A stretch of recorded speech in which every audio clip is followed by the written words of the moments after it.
Be honest with yourself. How often have you felt exhausted, not because of too much work, but because you're constantly trying to control things that were never in your control? You planned carefully, you did everything right, you believed that things would go your way if you tried hard enough. But then what happened? The person you trusted turned their back on you. An opportunity that felt within reach suddenly slipped away. One minor problem was enough to throw your entire week off balance. That feeling, it's so uncomfortable that you start to ask yourself, what did I do wrong? I gave it my all. Wasn't that enough? Why isn't life working the way I want it to? You get angry, you get disappointed, and worse, you lose control of your emotions, like you're no longer in charge of yourself. But then comes a truth that Stoicism reminds us of, and at first it's hard to swallow. You can't control the world, but you can always control how you respond to it. It sounds simple, even obvious, but the clear distinction between what is in your hands and what is not, that's the key to inner peace. Because true strength doesn't come from things going your way. It comes from staying grounded, even when they don't. I used to try to control everything.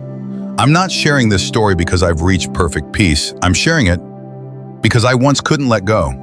Everything would be fine if I were good, careful, and patient. If I lived well, tried hard enough, and controlled everything, I would eventually receive what I deserved. And then life taught me a lesson, in the most painful yet necessary way. A person I trusted deeply turned away when I needed them most.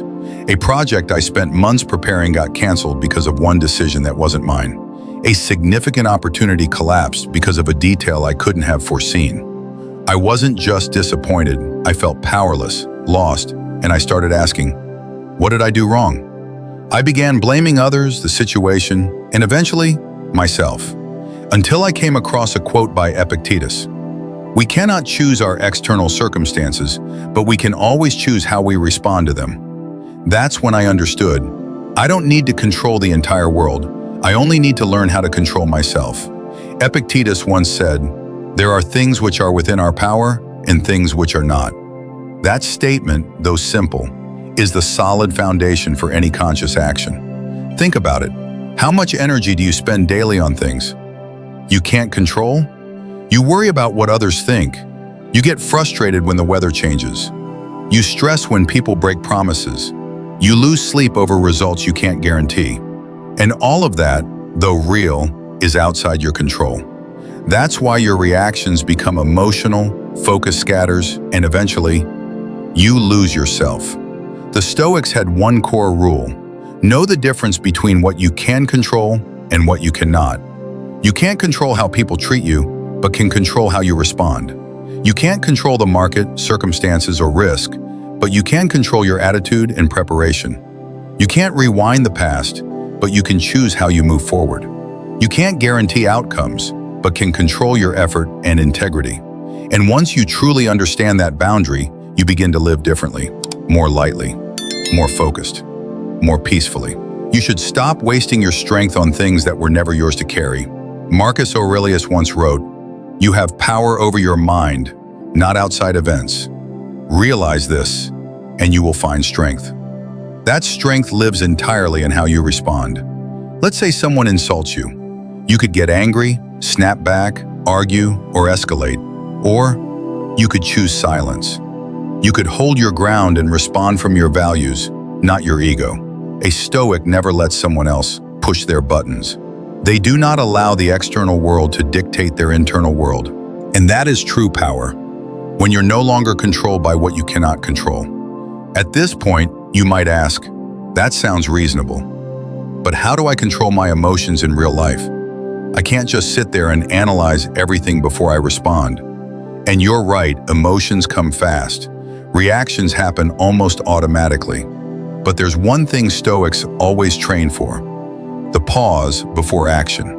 Between stimulus and action, there's always a gap. A small moment, even just a second, can be enough for you to choose a different response. And that moment is the doorway to inner freedom. Viktor Frankl, the famous psychologist and Holocaust survivor, once wrote, "Between stimulus and response, there is a space. In that space, we have the power to choose our response. In our response lies our growth and our freedom." The Stoics called it pause practice. Before you say something hurtful, pause. Before you act out in anger, pause. Before you get pulled into something unworthy of you, pause and ask yourself, am I reacting based on values or from a wounded ego? Is this worth my energy? Is this even within my control? Reactive behavior may bring short-term relief, but long-term regret. Conscious response not only helps you handle the situation, but it also builds who you are every day. You don't always need to be right. You only need to be true to yourself in how you respond. And the moment you pause and choose differently, you begin to live differently. Freedom begins when you let go. We often misunderstand freedom. Freedom means that everything goes our way, when plans run smoothly, when people act the way we want, when life is obedient and logical. But life teaches us something else. The more we try to control what's not ours, the more we lose our freedom. You keep trying to change others. You feel disappointed when results don't match your expectations. You push yourself through stress and emotion, locked in tension, just because things didn't go your way. But one day, you realize, freedom isn't about controlling everything. Freedom is letting go of what doesn't need to be controlled. True freedom is sitting in the middle of chaos with a steady heart. It's when someone insults you and you still hold on to your self-respect. It's when one door closes and you don't fall apart, but walk forward with steady steps. That is inner freedom, the kind no one can take from you and give to you. Marcus Aurelius wrote, "If you are distressed by anything external, the pain is not due to the thing itself, but to your estimate of it. And this you have the power to revoke at any moment." When you stop trying to control the world, you begin to take control of yourself. And in that very moment, true freedom begins. Strength begins within.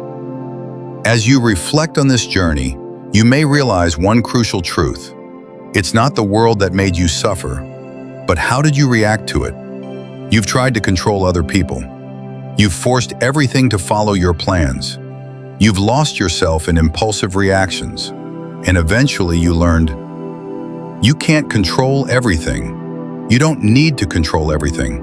You only need to control yourself, and that is enough. Stoicism doesn't promise an easy life, but it gives you the strength to walk through storms without falling. It doesn't teach you to reject emotions, it teaches you to master them. It doesn't train you to control outcomes, it trains you to control your responses. And in this chaotic world, the one who chooses their response with intention is the one who is quietly building an unshakable inner power. If you've made it this far, I believe there's a part of you that's ready to change. Not to change the world, but to change how you walk through it. If this video spoke to you, then there's a good chance it will talk to someone out there. Someone feels lost, angry, or overwhelmed inside. Share this video with them. A small action, but it might be the beginning of a powerful transformation. And if you're looking for a place to grow resilience, discipline, and wisdom for life, then Sovereign Stoic is the place for you. Hit subscribe, not just to follow a channel, but to remind yourself every day, I choose to live with intention, I choose to live with depth, I choose to master myself instead of trying to master the world. We will walk this path together, one principle at a time, one step at a time.